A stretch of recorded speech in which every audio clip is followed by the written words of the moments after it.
All right, here we go. Sermons, the words of the country's vast numbers of spiritual leaders, have played significant and even profound roles during times of national crisis. They have comforted those that mourn, given grief higher purposes, plumbed the depths of evil, suffering, and loss. They have offered hope, courage, and vision, and belief in the face of doubt and fear. They have also been key to how the nation defines itself as it reacts to these crises. To better comprehend what sermons at times of national crisis have meant for America, we have with us today Melissa Matthes, Professor Government at the U.S. Coast Guard Academy, and author of When Sorrow Comes, The Power of Sermons from Pearl Harbor to Black Lives Matter. Dr. Matthes received a Ph.D. from the University of California, Santa Cruz, and a Master of Divinity from Yale University. We guarantee that our time together today will help all of us better understand what religion has done to America and what America has done to religion. And we trust that as a result, listeners will come to better understand how revolutionary and indispensable the idea of religious freedom is to the United States and its future. And join us in building the digital-first National Museum of American Religion by donating at nmar.org/contribute, where you can receive a signed copy of Dr. Matthes' book for a donation of $200 or more. Melissa, thank you so much for being with us today. I'm going to say that again because I messed up. Melissa, thank you so much for being with us today. Thank you so much for inviting me. I'm really looking forward to this conversation. First, before we dive into your research, how did you become interested in this topic, the power and influence of crises sermons to Americans and American identity? What is that story? For me, like I think many of our age, it really came out of 9/11. I live in Connecticut. I had friends and colleagues who were murdered that day in the Twin Towers. And so I was, like many Americans, going to church, reading sermons, trying to make sense of it and understand it. And then years later, I was at divinity school and was doing more sustained thinking in homiletics courses. And I was, quite frankly, disappointed in many of the sermons I read after 9/11. And that started me wondering, like, well, what have we done in crises? What else? What did we do after Pearl Harbor? And that was the first paper I wrote on this project in divinity school with Nora Tibbs Tudsdale. She really helped me to start to conceive of the project. And so I started writing about Pearl Harbor and found that the sermons there were so different than the ones given after 9/11. I should also say that one of my closest friends when I was in divinity school was Robin Thurkoff, and her husband had been killed in 9/11. And so my friendship with her also helped me to think about mourning. And she had come to divinity school as a way to mourn the loss of her husband. So. Wow, I had no idea. I'm sorry to hear about your loss. That definitely puts a different lens on this project. Obviously one that was important to you. Profoundly important to the development of this thought. So thank you for taking that and pushing it into an important project for, I think, the country. You write in the introduction, Melissa, that sermons during a crisis actually tell us more about American political culture than religion, which I found interesting, new. I hadn't thought of that, and that they offer civic education more than theological nuance. Can you tell us a little bit about what you mean here before we get into some of the meat of it later on? So I don't want to overstate, maybe I did in the introduction. I think that partially what happens in a crisis is two things. First, so many Americans, even if they're not religious, go to church. And that has remained true at least through 9/11, right? And lots of accounts of people going into churches and ministers having this sense of, okay, something else is being asked of me here, right? Like the pews are full. What am I going to say? Why are all these folks here? How do I think about this? And what I found doing this research in modernity, right, this period from Pearl Harbor, more or less to today, is that denominational differences kind of fall away during a crisis, right? So a Presbyterian sermon versus a Baptist sermon versus a Episcopalian sermon. Yes, maybe there's some differences, but that's not really what the ministers are trying to articulate. And the argument of the book is that part of the reason why Americans go to church during a crisis is because they are trying to answer more existential questions. And that's part of the civic education, because often the crises that I've examined here is because in some way state power has failed, the government has failed, right? Like, and you see that especially, say, when John F. Kennedy is assassinated, right? The kind of feeling is like, who are we? Are we with these barbarians? Like, there's some kind of colonialist discourse, like, we are a banana republic, we're assassinating our own leaders, what's going on, how did we let this happen?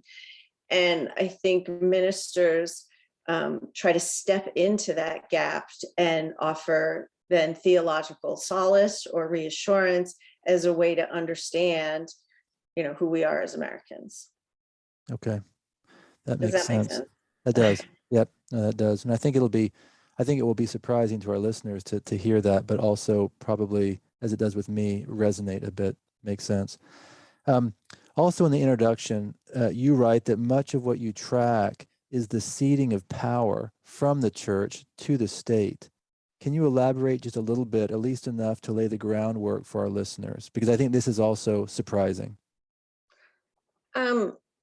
I think in some ways it is the story that many American church historians are going to tell, right? Like the kind of loss of church authority over the last 100 years, the kind of influence, the turning to the church as an institution for understanding. And I was interested in how did the church struggle to kind of hold on to its authority, or where were the moments when it seemed to concede?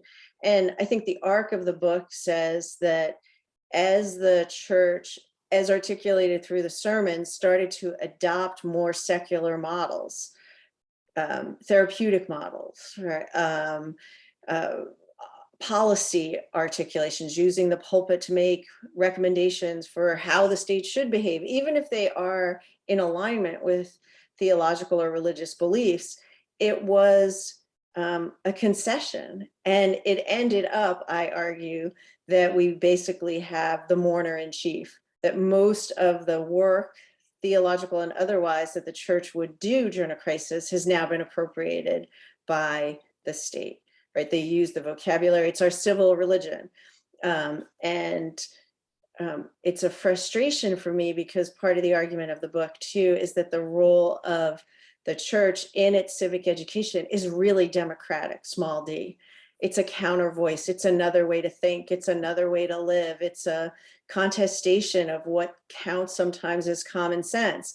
And if the church, in an ambition to actually have influence, starts to use the vernacular of the state itself, we lose that democratic voice, right? So it's not so much that an argument that we need to be making religious arguments, though I think that as well, but that we lose something vital to democracy when this voice now is just an echo of what you would expect, a political leader to say.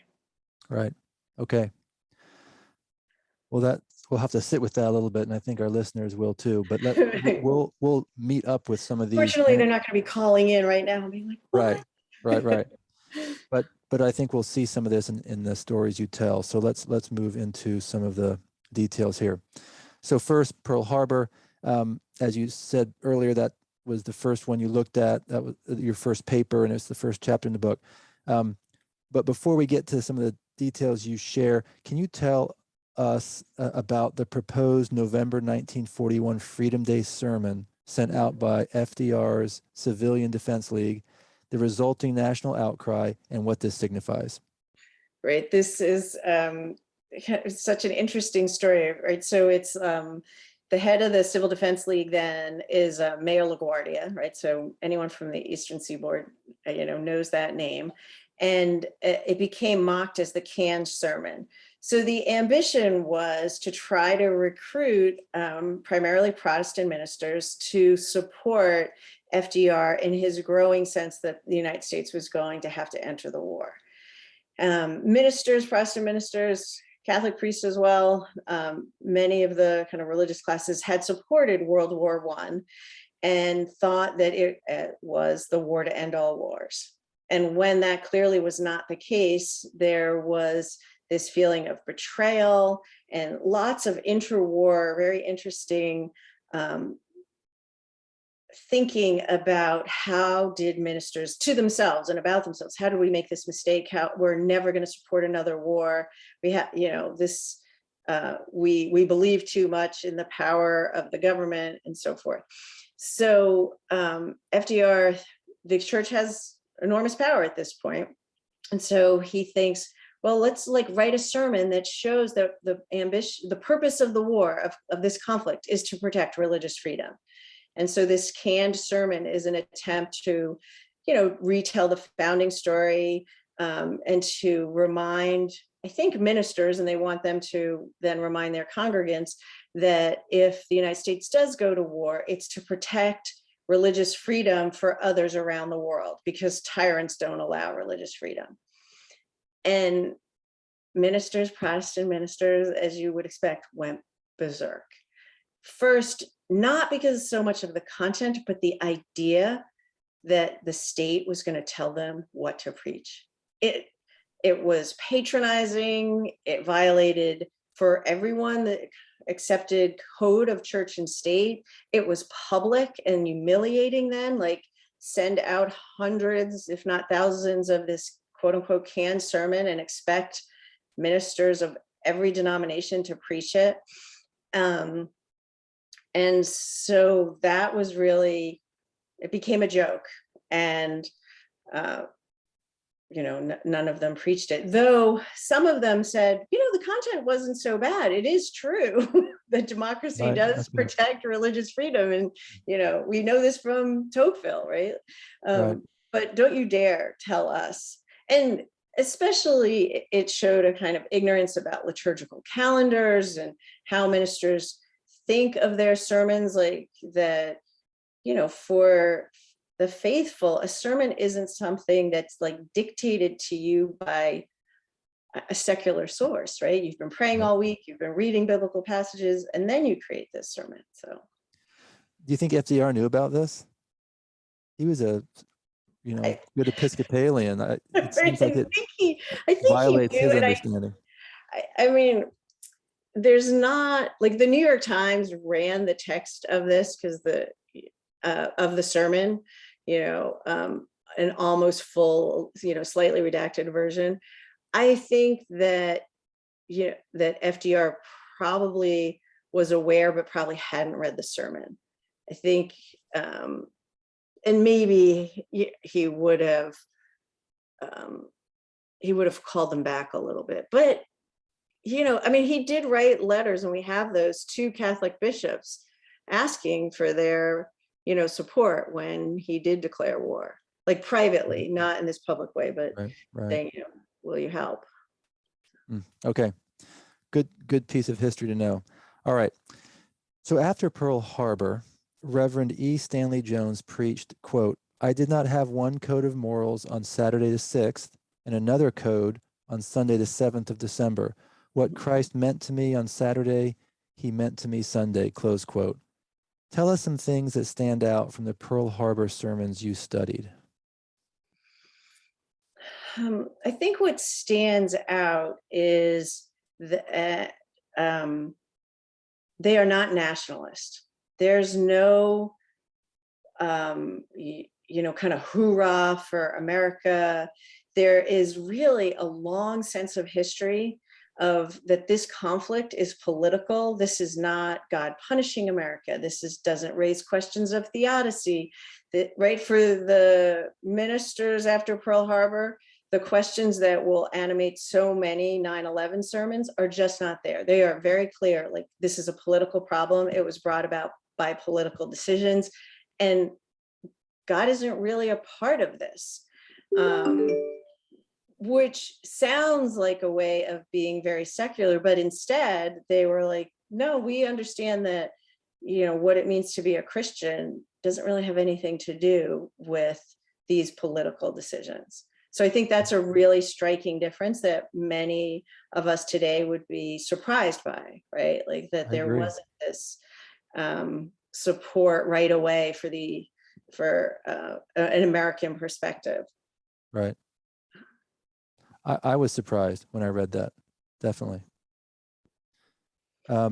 Anything else? Any other highlights you want to I share? think another interesting feature is that it is only during World War II that more and more ministers start to go to divinity schools or seminaries. And in fact, it is the cultivation of military chaplains that facilitates that education. So many of the sermons that Americans would have heard after Pearl Harbor would have been those that prominent, well-known, well-educated ministers wrote, and then those were kind of riffed off of by other ministers in their denomination. So there were periodicals like The Pulpit that published some of the greatest hits on whatever this week's liturgy is, and then ministers would use those. So in that way, in this period, there was a bit more coherence in terms of what you would have anticipated many Americans would have heard from the pulpits in those first weeks after Pearl Harbor. Whereas, much later, as like sermon.com or any of the archives that you can look at for 9/11, while I read several hundred of them and tried to see the ways that there were themes, you're not going to have that there was this like repetition of the same places in the Bible being exegeted and so forth. You're going to have Right. a greater array of things that Okay. ministers are going to have available to them. Okay. You also move into, which I thought was really helpful to understand, how Japanese American ministers reacted to the war, especially the looming internment. And I'm going to quote one Japanese American minister from your book. Quote, he said, quote, "Give God a chance. So we are bound to God by this tie of Christian love. Let us give God a chance to reveal his will for us and to work in us and through us," close quote. Melissa, what did you find in reading and processing the sermons of Japanese American ministers during World War II? These were so powerful and poignant because the ministers, unlike the ones that I just told you about, kind of white mainstream Protestants, these sought to explain the internment as a request, demand from God to be part of the democratic process in America, which is completely counterintuitive. And I'm very excited that with the help of research librarians that I found these sermons, because they're very difficult, and it's the genius of research librarians. But to imagine that you stand in front of your congregation knowing they're about to be interned, so most of these sermons are 2-3 weeks before the internment, and say to them, don't be angry, this is God calling you to help make America more democratic. You are like going into exile in order to show Americans what it means to be a faithful Christian. And so when later historians think about why was there not more civil unrest? Why did Japanese Americans not? There are many reasons, and there was some civil unrest and dispute, but certainly part of it was a narrative that said, this is what it means to be a good Christian, and to actually discount or disprove the accusation that you are a spy or a disloyal or a traitor.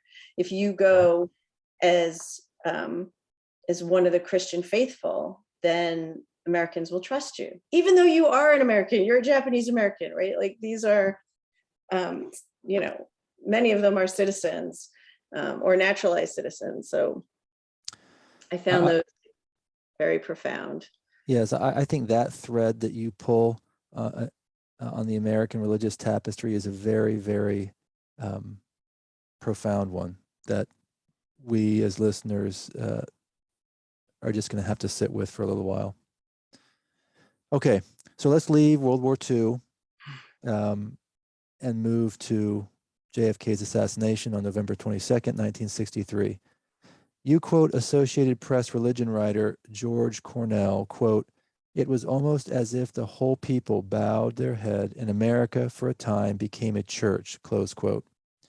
Can you tell us, Melissa, about your finding that many sermons, quote, "compare JFK's death to the crucifixion of Jesus Christ," close quote? What does this signify? What happened here?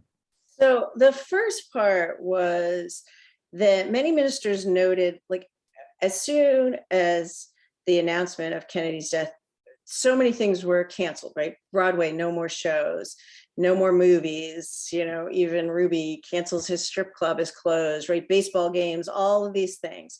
And many ministers reflect that Kennedy's death has reminded Americans of what their priorities should be, that all this kind of frivolity and consumption is now halted. And that's part of what that quotation is meant to suggest, that we gather around instead the altar of the television, right? So for those days of the memorial, that's what Americans are doing, right? They're watching, they're collectively around their televisions reflecting. The elevation of JFK to this Christ-like figure is, I think, the way that the ministers who really take on that they have failed to create a Christian culture, that there's all this television violence, and where were the people who should have mentored Oswald? He was, quote unquote, sort of one of us, right? There's an ambivalence, like he is one of us, he's not quite one of us. But especially the Baptist ministers are trying to figure out, like, how come no one caught this man? How come no one brought him to church? How come no one? And much of the, I guess, the lament is the church has failed. And in that owning of the church has failed, there's a kind of deification of JFK, like to say, like, we are in this position because, like, the crucifixion of Jesus with the unfaithful, right? Like with the unbelievers, they don't do the anti-Semitism quite in the 60s in these sermons, but this sense of, like, it is disbelief that crucifies Jesus. Similarly, it's our own disbelief that has led to the crucifixion of JFK. I also mentioned that, and many others have written about this, and if you ask my mother, she could tell you, also that Jackie Kennedy was brilliant at orchestrating the story about the assassination, right? Like, she managed this because she wanted to ensure that the story of the assassination not only brought kind of glory to the United States, but glory to her assassinated husband and to Camelot. I mean, this sounds terrible now, but he wasn't as popular when he was alive as he was after he was assassinated, right? He wasn't perceived as a great civil rights president until, he was thinking about it. He had a kind of grudging acceptance. His brother is not the most supportive of the civil rights movement, but once he's assassinated, and it's Johnson who uses that platform. So this is one of those times when you see the mourning creating literally a civic education for Americans, both because you Americans, every one of you who's, consumed with frivolity and violent, you helped to kill Kennedy. And in order for us to be great, right? This is post-World War II. America's trying to prove that it deserves and has earned the status that it is accumulated post-World War II, right? Like, it is not the hegemonic power that it will become just yet. It is on the ascendancy. And so the assassination is a challenge to that. Like, do we deserve this? What has happened? And the minister's answer is, we don't deserve it if we're not really good Christians. And this is a kind of reminder that the petty violence, this is what will be our undoing. The Wall Street Journal hates this, for example. The Wall Street Journal is like, this is a crazy argument for and so, which is interesting that the Wall Street Journal is taking this on, suggesting that it is such a dominant narrative that even the Wall Street Journal feels like it needs to have an op-ed saying, we did not kill Kennedy. This person, Oswald, killed Kennedy. We're fine. We're good Americans. Like, don't get all, critical of American culture because of this terrible thing. Okay. Well, there's with all of these stories, there's so much we could talk about that I think would be helpful to our listeners. But let's move to not away from JFK's assassination just yet, but to the Black religious leaders' reaction to his death. Tell us how they reacted compared to their white counterparts and what that meant. Well, I don't have as many sermons by Black ministers. So at the JFK Library, there are over 800 sermons that were preserved, right? Because he was president. And there isn't a kind of cataloging by race. So I have a much smaller N. And one of the first things that is striking is how grateful the ministers are that it wasn't a Black man who killed him. Right? And in these sermons, when they talk about that, there's just this relief of like, not glad that Oswald did it, but just glad that it wasn't a Black man, which I think is sort of, I found that surprising, right? That so many ministers, that was one of the things that they were worried about. But they are part of the deification of Kennedy because claiming him as a civil rights leader, of course, advances civil rights and racial equity. And so there's no real hesitancy of also claiming him as a Christ-like figure, though the Black ministers are more likely to talk about structures than individual sinfulness, right? So white ministers, the remedy is going to be, do you know your neighbor? Make sure that you are generous, work at your church soup kitchen. Whereas Black ministers are going to think that this kind of violence, which Black men have been suffering as long as there is historical memory, isn't just about,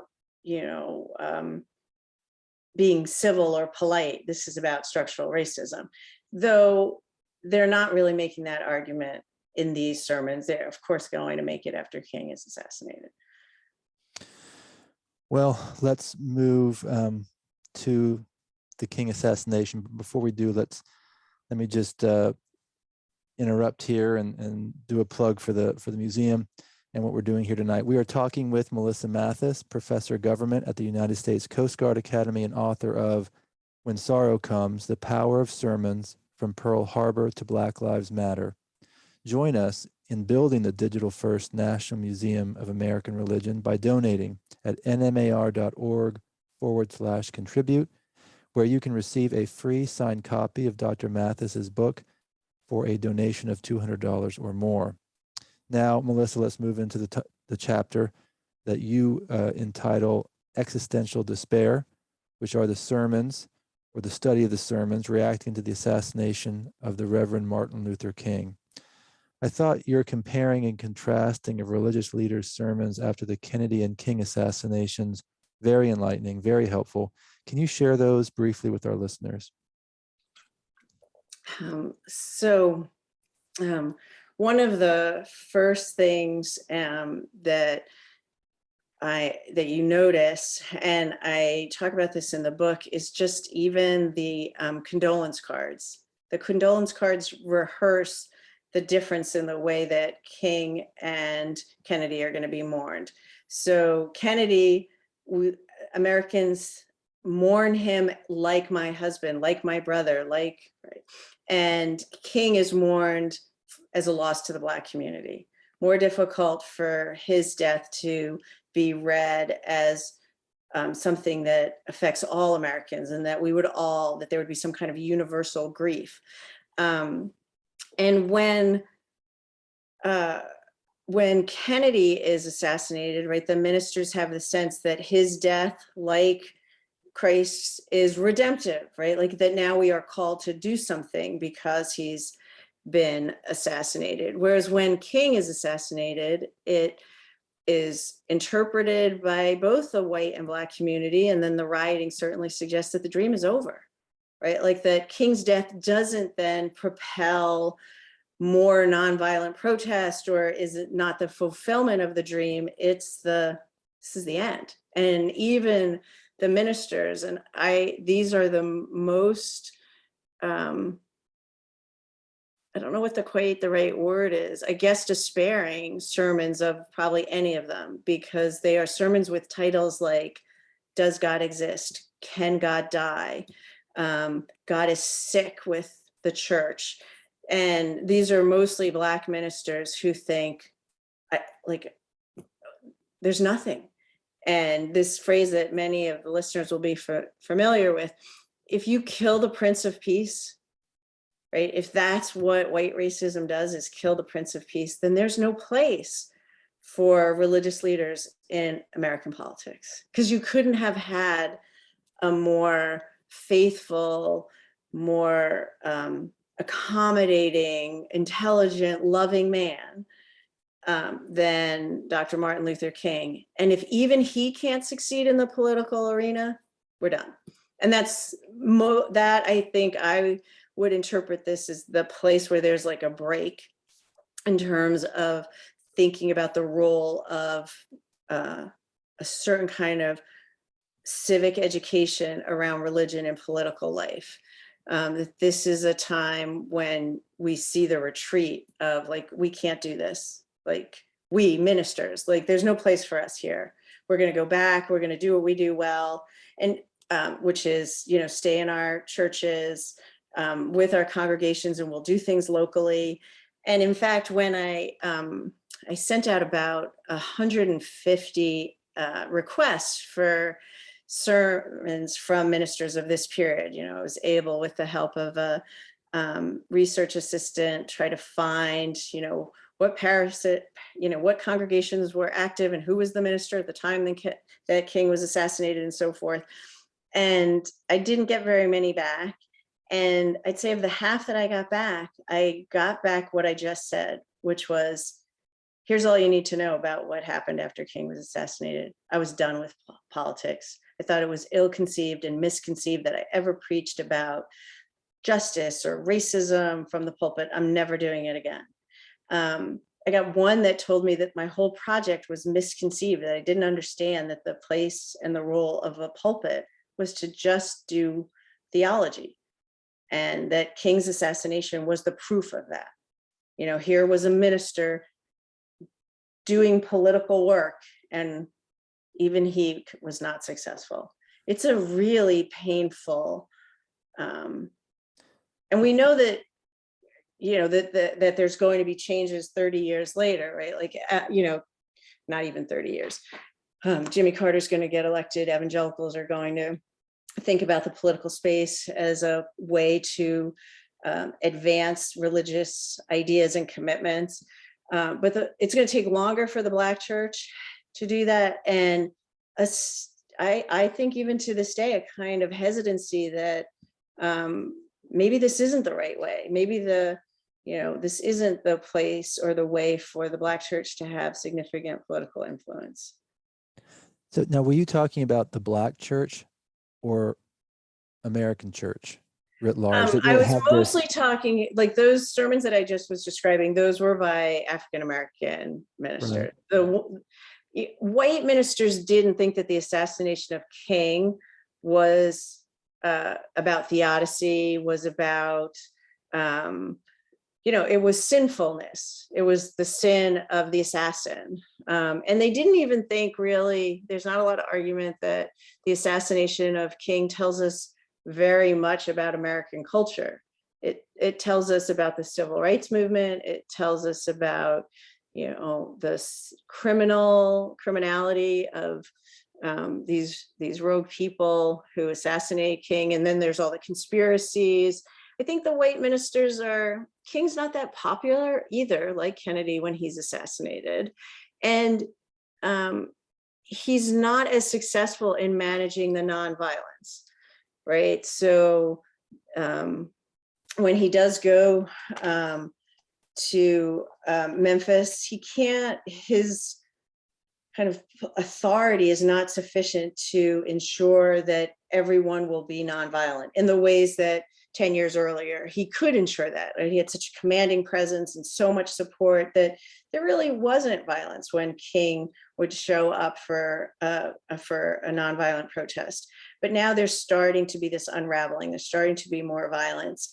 And some, both Black and white ministers, there is a thread that tries to say, it's disrespectful, these riots after King is assassinated, it's disrespectful, it's not the way to mourn him. Look at Coretta, look how she's mourning King, and she has the most reason to be grieving violently. If there was a person who could legitimately be furious and,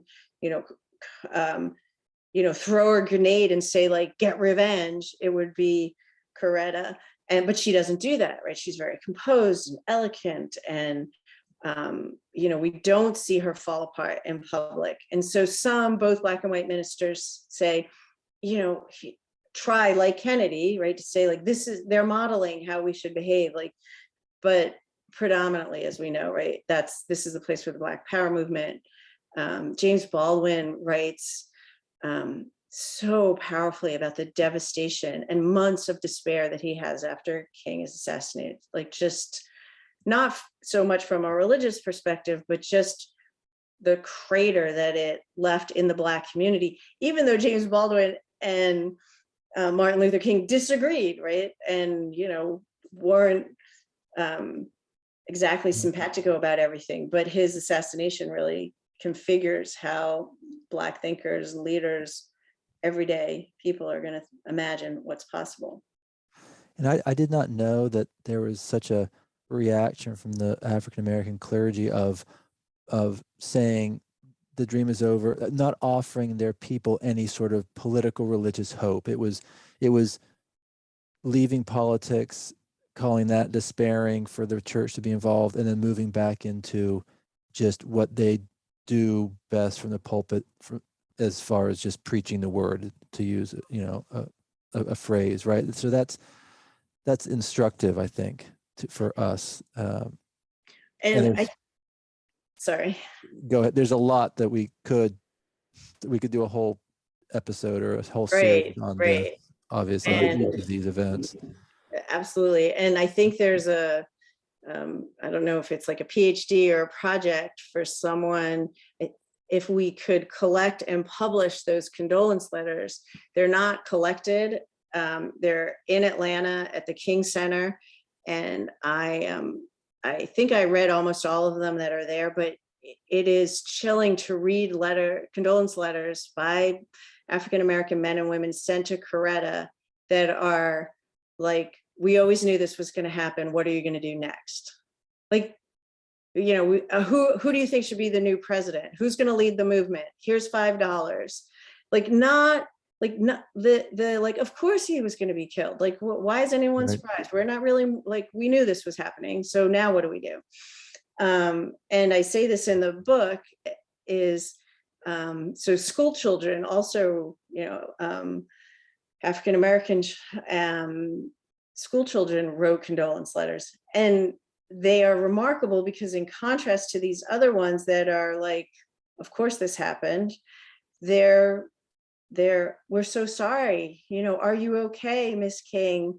Don't worry, the Reverend is in heaven, right? Like, they are the only condolence letters that seem to actually mourn the loss of King, as opposed to feel like, of course this happened, this is racist America, like, wow, it's terrible. This is also instructive to know for our current time period. All right. Because of time, we're going to have to leave this event, sadly. There's much to learn, and move on to the early 90s. Melissa, share with us a summary of the 1991 Latasha Harlins murder, the 1991 Rodney King beating, and the 1992 Los Angeles riots, just to bring our listeners up to speed before we talk about the sermons addressing these events. So Letitia Harlins is a 15-year-old African-American in Los Angeles who goes into a Korean grocery after school with a backpack on to buy an orange juice. And she has the orange juice in her hand, and the grocer doesn't believe that she's going to pay for it. And they have some kind of verbal exchange, and Letitia throws the orange juice back at the grocer, just kind of flings it. And this video, from my perspective, unfortunately, you can watch it. And Letitia turns, and the female grocer shoots her in the back of the head, and she dies instantly. And this happens, and then the Rodney King beating and the video happens, which I'm sure most of the listeners know that story. It is a chilling story for, I think, like when I teach this in my college classrooms, and our students don't know this story, they are always shocked because they sometimes in their imagination think, well, Black Lives Matter is the first time we've really talked about these things or seen this. And then they learn about Rodney King and the video and the beating, and then in response to the not guilty verdict, there's the rioting in LA. So I try in this chapter that's, I needed this chapter, obviously, in part because it resonates so well, with contemporary issues. This chapter probably could be its own book, right? Because there's so many things that are happening in this period. And part of the argument is that there are two LAs. There's the Los Angeles where everyone knows the story of Letitia Harlins, and then there's the LA where no one knows her name. And during the riots, when both Latinx and African Americans are destroying property and looting, there is inscriptions of her name, and people shouting, "This is for you, Letitia," right? Like, and that part of the story gets buried, as I think, because so I think we want it to be neater, like, or the media needed it to be like a neater story, right? Like this, there's only one conflict going on here, as opposed to, no, there's actually multiple conflicts going on here. There's the relationship between the Korean American community and the Black community and the Latino community in Los Angeles. And that is all, has its own strife and conflict. And then there's the class issues in Los Angeles. And obviously there's the police brutality. Okay. All right, I good. get about here. Now the listeners are like, what? No, I think most listeners have heard Rodney King, but probably not Latasha Harlins, right? Her name. But you've painted the picture here, what's going on in the city. So now let's move to religious reactions. After quoting what you call the most prominent of the sermons given by Reverend John MacArthur, pastor of the Grace Community Church in Sun Valley, California, you write that he, quote, equated policy authority or police authority with God's authority. The police were alleged to be doing God's work. It is a vast difference from the sermons of 1941, 1963, and even 1968, close quote. Melissa, can you tell us what these differences were and their significance? Why do you talk about this? I think that now when we talk about first responders, this is one of the places, it's going to be more pronounced after the Oklahoma bombing, but here we begin to see who are the agents of God, who are the people in American culture who are doing, quote unquote, God's work. And it's surprising, or it was surprising to me, that police officers are perceived as doing God's work. So in the ways that in the Kennedy sermons, all of us are responsible, all of us, by watching violent television, et cetera, et cetera. We're either fulfilling God's promise or not. But now it's the agents of law and order who are more closely aligned with doing God's work. And it's a very different conception of God too, right? Like that, when we get to 9/11, I call it the celestial army, that these are the people that have been God's ambassadors that are doing this work. So it's a very different conception of what a Christian community looks like, right? It's not King's beloved community. This is a community in which there's strife and conflict, and God is trying to restore order. Now, it is true that there's strife and conflict. It's just surprising that the vehicles for that are ministers of the state. And maybe I glossed over this too quickly. Can you just tell us what were the reactions from the preachers in LA or throughout the country? What are some of the reactions, maybe the most frequent reaction from clergy to what happened in LA in 1992?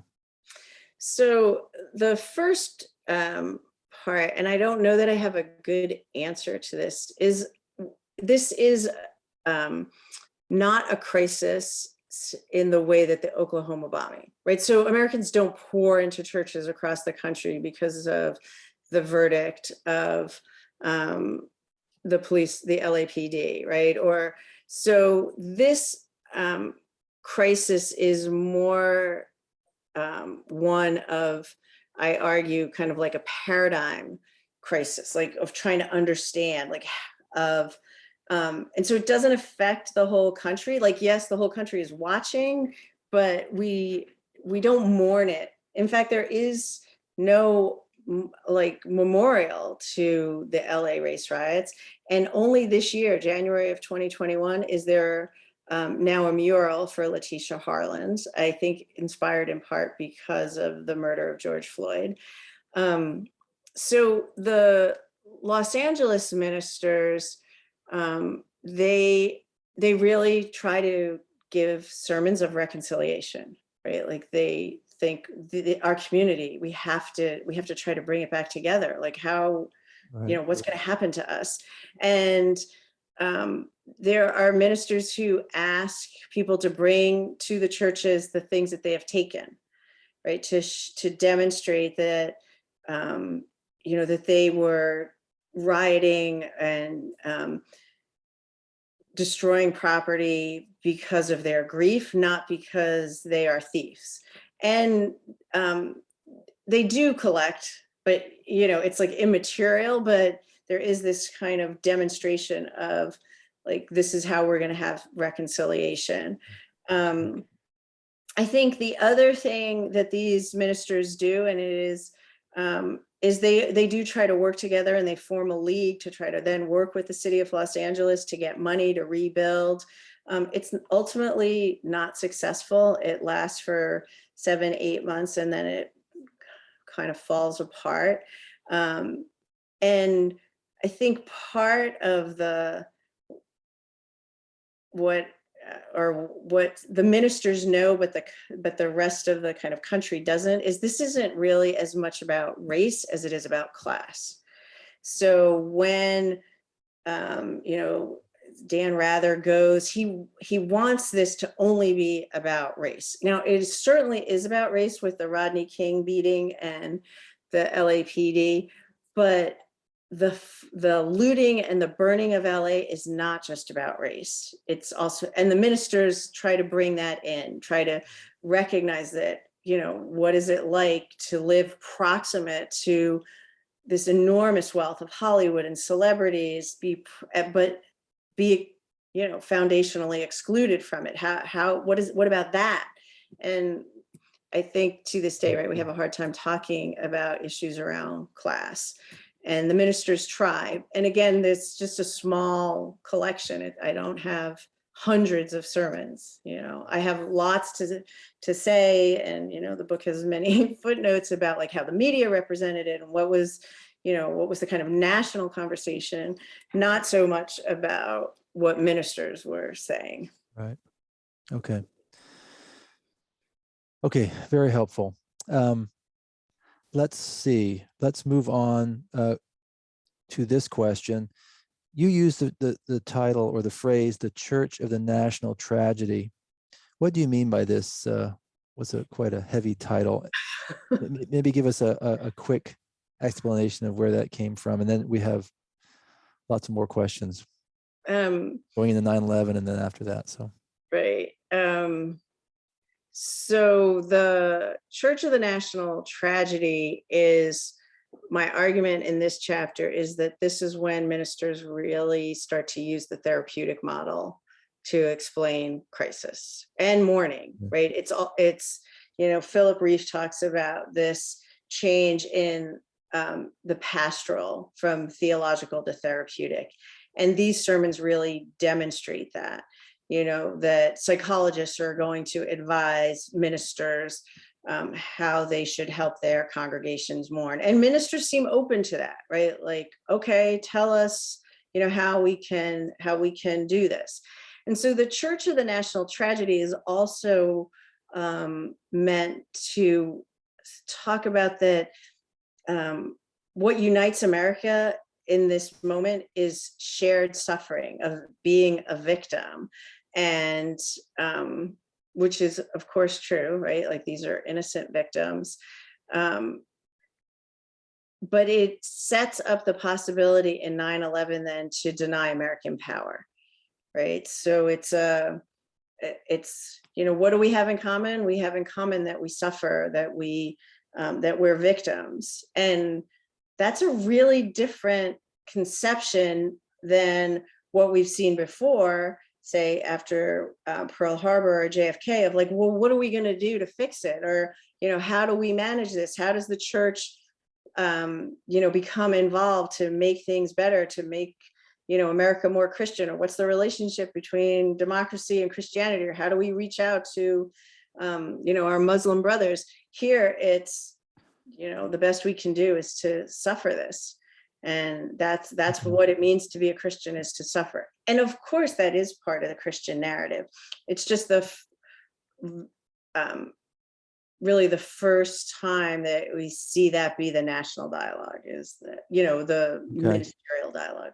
And this Church of the National Tragedy, that phrase, what you just described, came out of 9/11. Is that right? No, it comes. I think it comes out. I think it starts here with the Oklahoma City bombing.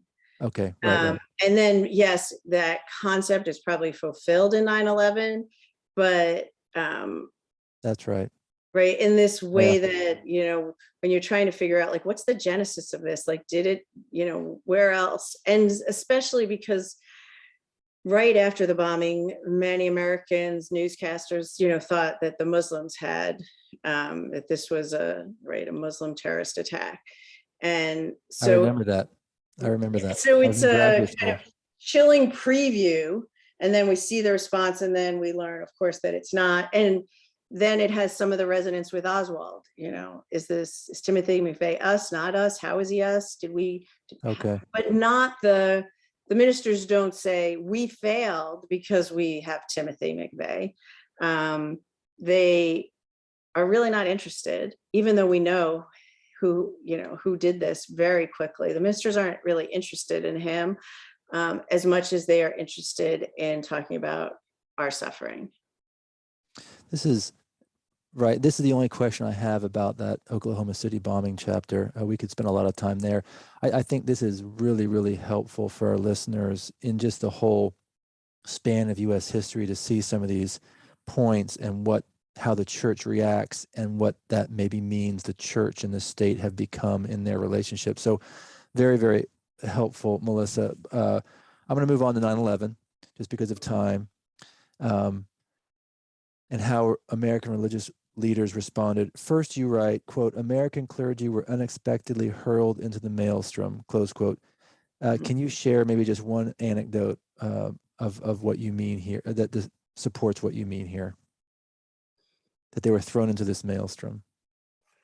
Um, I think that many ministers tell the story not not knowing how to do this work of mourning on such a scale, right? And they haven't thought about this in terms of, okay, like especially in New York, the ministers describe like walking into their churches that have had 50, 60, congregants, and now there's 300, 400 people, and they're overwhelmed and terrified, like just as any of us would be, like, what am I supposed to do? This is beyond, I'm like trying to understand it myself, and now I have to stand in front of all these people. They don't have what the Pearl Harbor ministers seem to have is more of a political and historical education.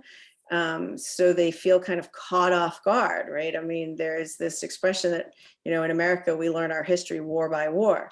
So now, ministers who may or may not know very much about Islam or terrorism or like are being asked to explicate, like, Yeah. and so some of them say, I'm just going to use whatever's in the liturgy. I'm going to preach it because that God must have wanted, me to use that.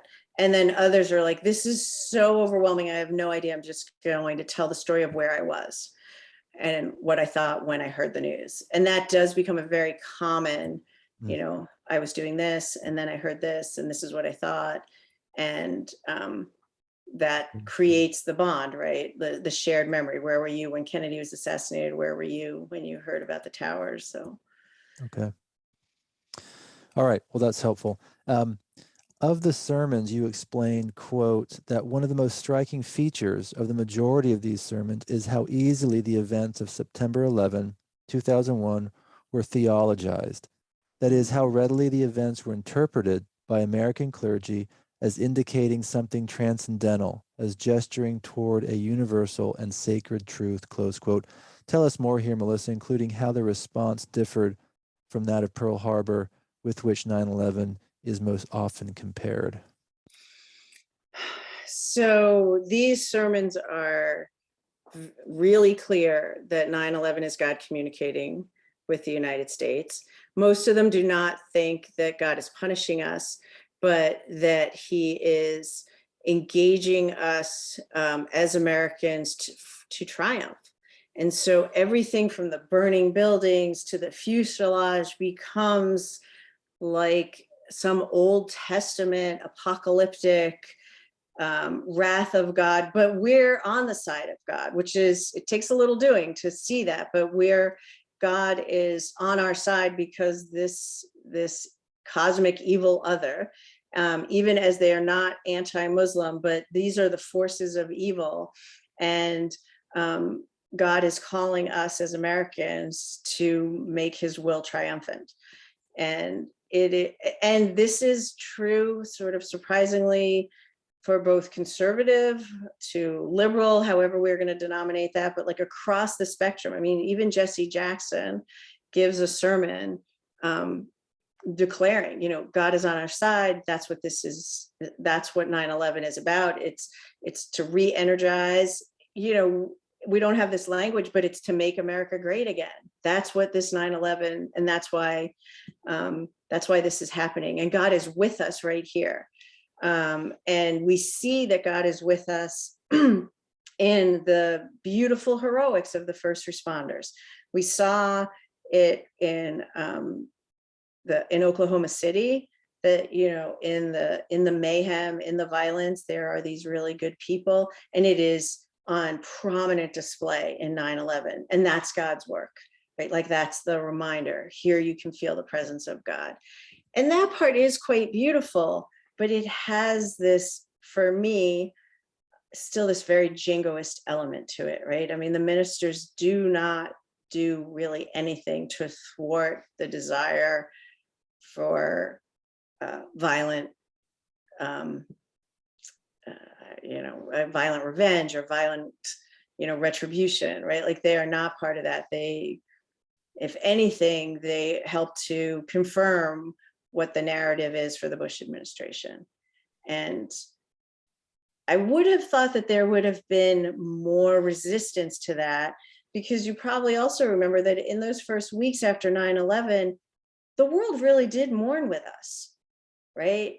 But then once we kind of awoke back to, our full kind of dominant power, the world kind of looked like, are you sure? Like maybe, right? Like, so we were getting, I think, some feedback that the Christian way might have been actually the smartest, most powerful political way. And the ministers didn't offer that, right? Like the possibilities of reconciliation might have actually fulfilled the anticipatory triumph of the American project, not the like God's on our side and we are his celestial army and, we're fighting the forces of evil. But that's not the route that we took, obviously. Okay. I know I'm showing you my pacifist side, like that's the divinity school. Like, could we have tried something else? Well, I think you're just sort of telling us what you found, right? What you found. Okay. Concluding your chapter on 9/11, and again, like with all others, we could spend a lot of time on 9/11. There needs to be an episode in this podcast series about 9/11, obviously. Yeah. Mm-hmm. You write, quote, in the crisis sermons of 9/11, the denouement of church power was nearly complete, close quote. This is circling back to the thing we talked about at the very beginning, this thread that you identify throughout the whole book. What do you mean here, Melissa, and why is it important for our listeners? What I mean is that in the 9/11 sermons, the ministers seem to concede that God needs America to fulfill his will, right? As opposed to either America needs God in order to achieve her greatness. But God has been, he's not so magisterial or transcendent. He doesn't seem to have very many demands or expectations of Americans in ways that in the other periods that we've talked about, ministers are articulating. It's more that God is so clearly on our side that he is using all of the instruments of the state to fulfill his purposes. And to me, this is the kind of denouement of Reinhold Niebuhr, right? Like Niebuhr thought the best way for the church to have power is to try to be practical, to try to, have dirty hands, to get involved in the practicalities of everyday political life. But once the church does that, there's nothing transcendent or special or different about the church's Weltanschauung, its commitments, right? It's the same as the political one. Now, that's not what Reinhold Niebuhr thought was going to happen, but part of the argument of my book is that's what does happen, is that in a bid to try to hang on to ministerial theological authority, the church, in part through these sermons, concedes so much that then you don't need the church anymore because it's the civil religion of the state. So President Obama can give just as powerful a sermon as any minister, and many people are just as happy to have him do it as have anyone else, which doesn't mean that he's not a brilliant speaker and that we might not think that what he says is profound and important, but it means, I argue, that it's the loss of an important and powerful democratic voice, which was the way that the church would counter and resist and say there's another way, not that we have the truth and you should all follow it, because we have revelation. I'm not arguing, well, we need the kind of authoritarianism or dictatorial perspective of the church, but what we have lost, and this is part of Karl Barth's point, is that sense of the magisterial and the transcendent that the church could offer to counter, for Karl Barth, Hitler's sense that there's this inevitability to what the bureaucratic state wants. It's logical, it's rational, it's efficient, it fulfills what the state is supposed to be.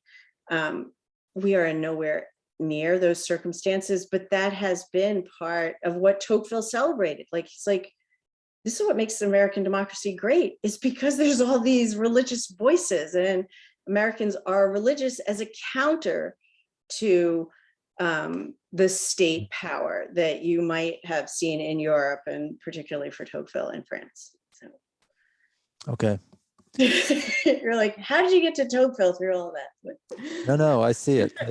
I can see you connecting the dots, and it's brilliant research and analysis and presentation that I think will benefit our listeners. Absolutely.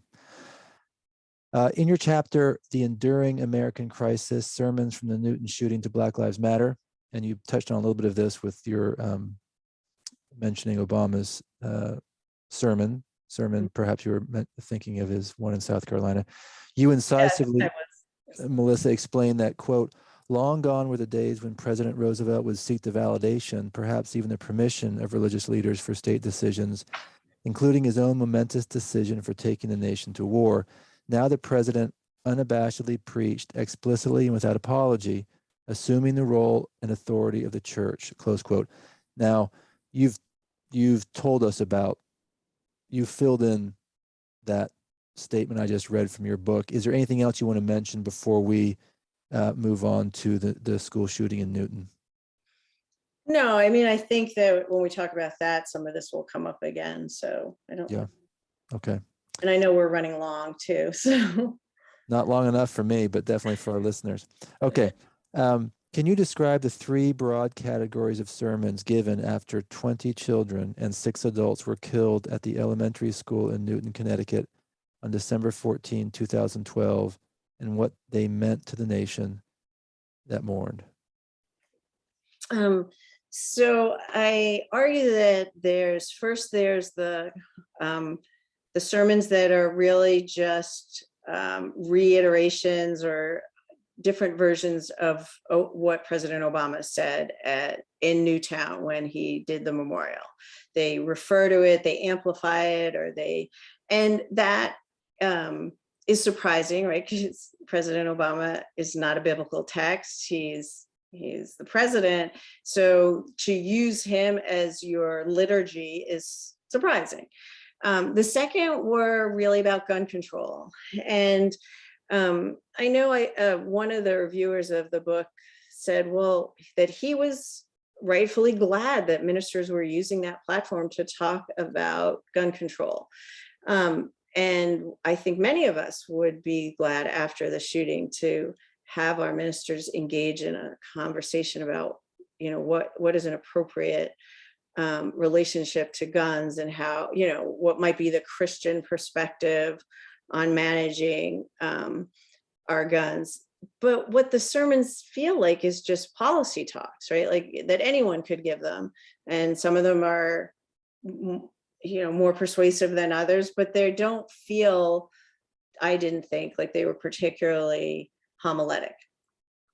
And then the third ones are about mourning, and they focus. And in fact, I live in Connecticut, like the Hartford Courant reprinted many of the sermons across the state.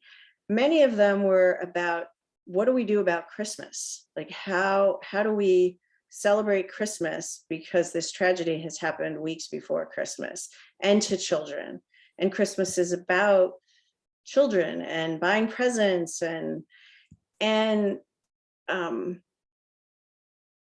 many of the answers are, we have to get over it. We have to move on. We have to believe in the light. We're going to light the fourth candle of Advent, and that's what we have is the light. And this may be unfair because I didn't have to preach in these devastating circumstances. But there's an urgency to get over the mourning, right? Like there's sermons of like, okay, like, but Christ is going to be born. So, we got to be okay. We got to be okay. And I think, part of the theological tradition of mourning is that Holy Saturday is an entire day in the Christian tradition. You have to live through and be in that space of uncertainty.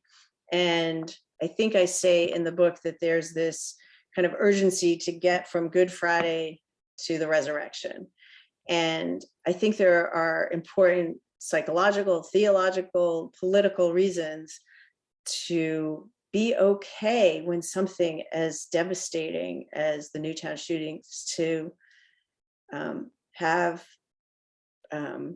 Christian Americans, maybe all Americans, sit with it, so then maybe we would make good decisions about what gun policy would be, instead of the sound bites that we've been rehearsing since forever. Okay. Thank you.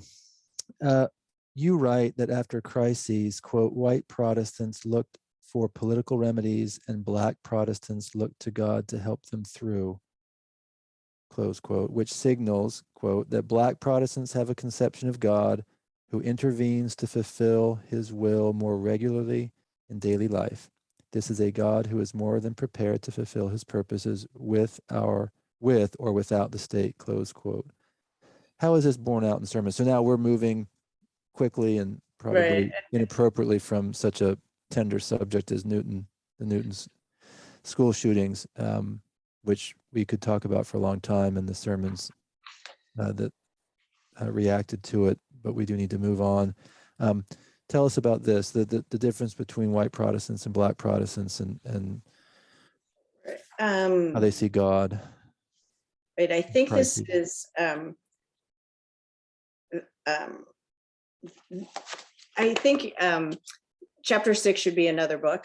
I don't know if I'm going to be the one to write it or not, but I think that the kinds of issues that chapter 6 brings up about looking at contemporary conceptions of God in the Black church and the white Protestant church, which these are big categories, which I don't think are that helpful unless we're talking about a crisis again, right? Like, to try to make big claims like the Black church, well, what is that? Right.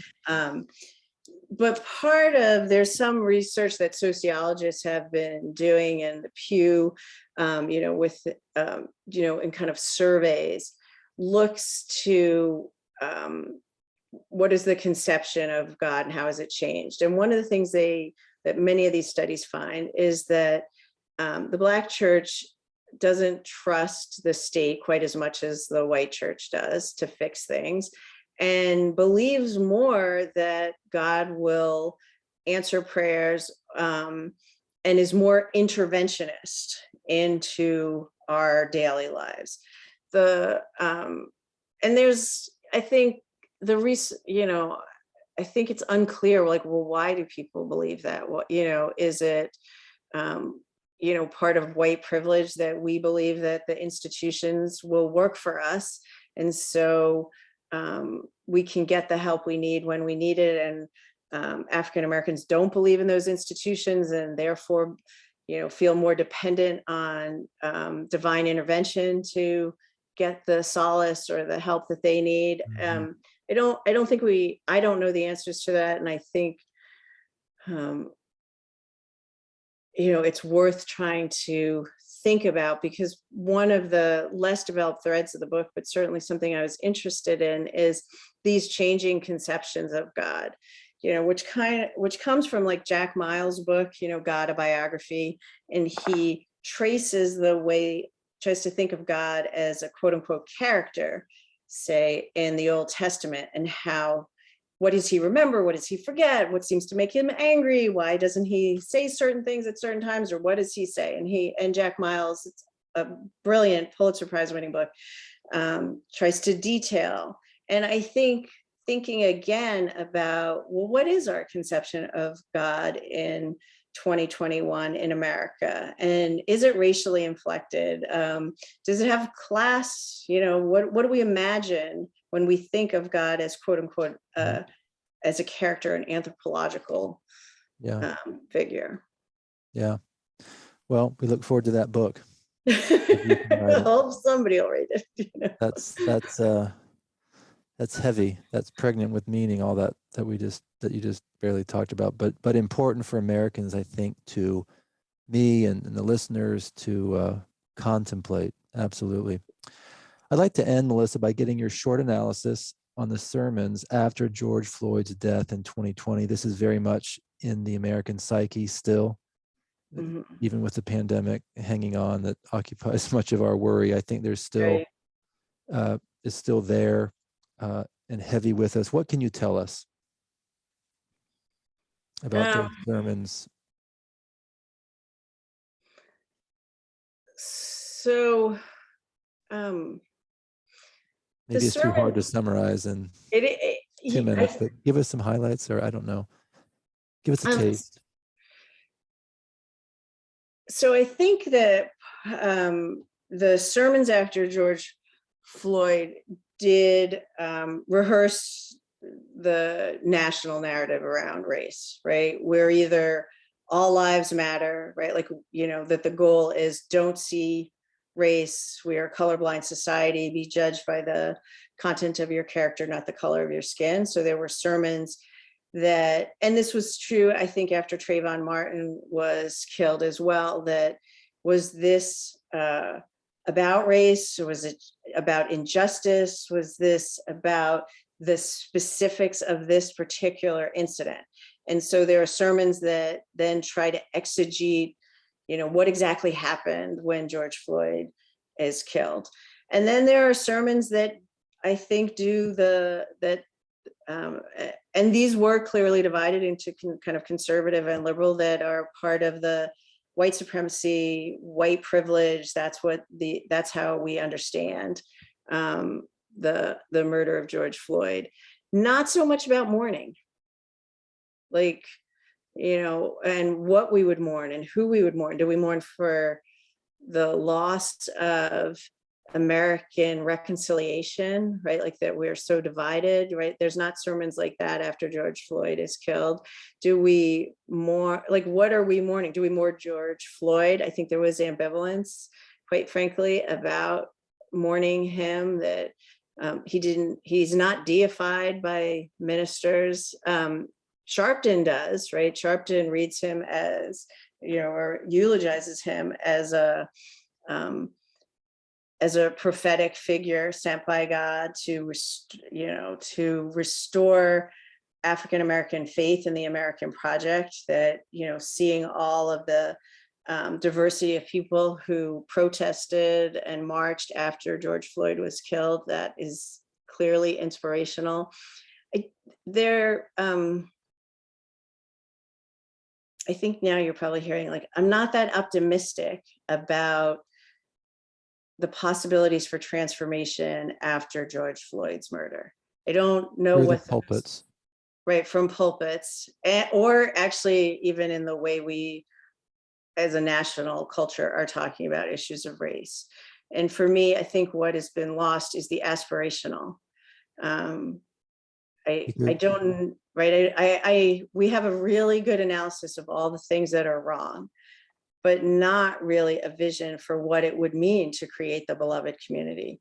Is one of my, most prized concepts, obviously, from Dr. King, who really thought about what it would look like. And that's the work I hope that our ministers can help us do, is help us to imagine, what would it look like? What would it feel like to belong, to care, to have each other's backs, literally, metaphorically? How as right. Christians could we do that?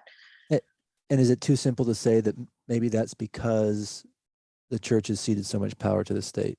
It's lost its transcendent. Right. That's what you would say. By analyzing these sermons, this is sort of what you would say.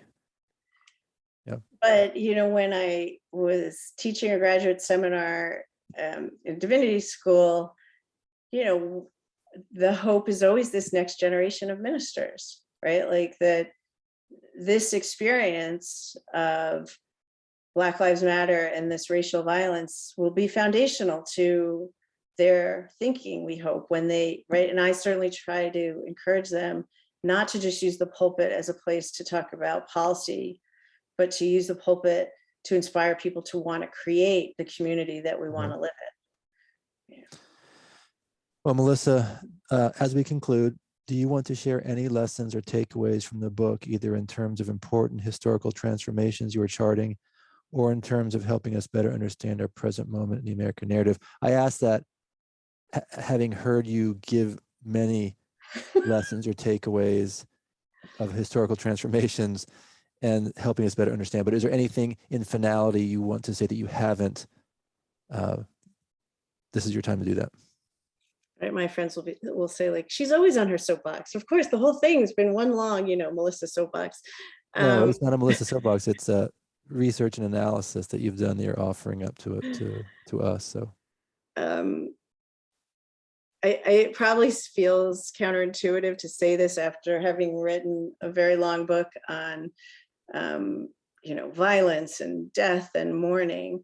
I guess the hope is that the book actually inspires more than defeats, right? Because in the nuances of the book, in every chapter, we do see, and I try to, pull these out, and maybe I haven't talked about them enough in this hour, but we see the ministers who are brilliantly struggling to reclaim the authority of the church, who are making these theological arguments, who do inspire.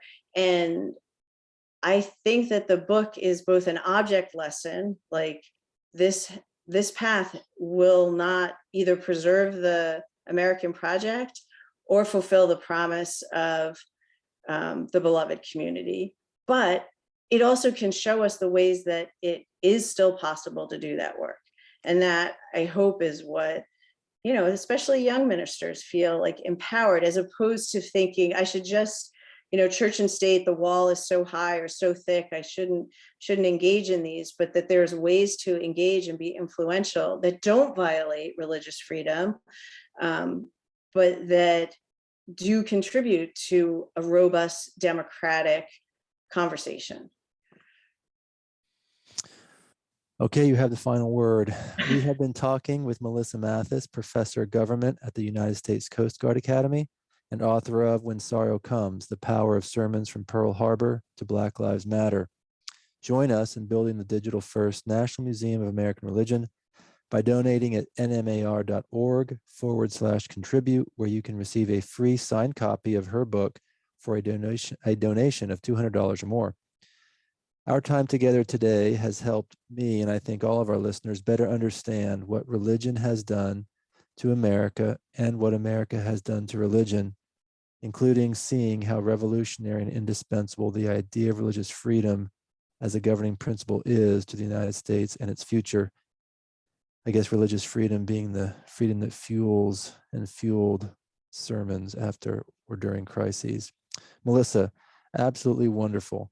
Thank you for being with us and doing the really, really hard work, as only you would know, of writing a book that helps us all understand America's religious soul and the freedom that fuels it. It's been very enlightening, and I hope you've enjoyed the time with us as well. I have. Thank you so much for inviting me. It really has been a great pleasure and honor to do this with you. All right. We're done, Melissa. Thank you. You're welcome. I hope that was some of what you wanted. It was everything. This is just, as I told you, this is like a dream project part of the museum. And you, just the stuff you said, the stuff you found, I think will be very, very helpful to our listeners and to the American public generally. So I appreciate it. Can you just tell, like, who mostly are your folks? Like, who are our listeners? Like, I assume some of them are, academics, but like in general, how would you describe? Are they members of faithful communities, or are they secularists who are interested in church and state, legal scholars? Like, what's the? I would say our focused audience is young families with children. So we're building to those listeners. I think our listeners, are, yes, like you say, some academics, probably a lot of the advisors listen, right? We have a large group of advisors. Probably some of our, but I think there are a significant number of listeners who are just families, because that's what we focused, families with young children. That's been our focus from the beginning. And so all of our efforts to point people to this have been focused on them. And so, it's that's what I would say. And do you think they bring a certain like set of concerns or questions that they're trying to figure out, or? Hold on a second here.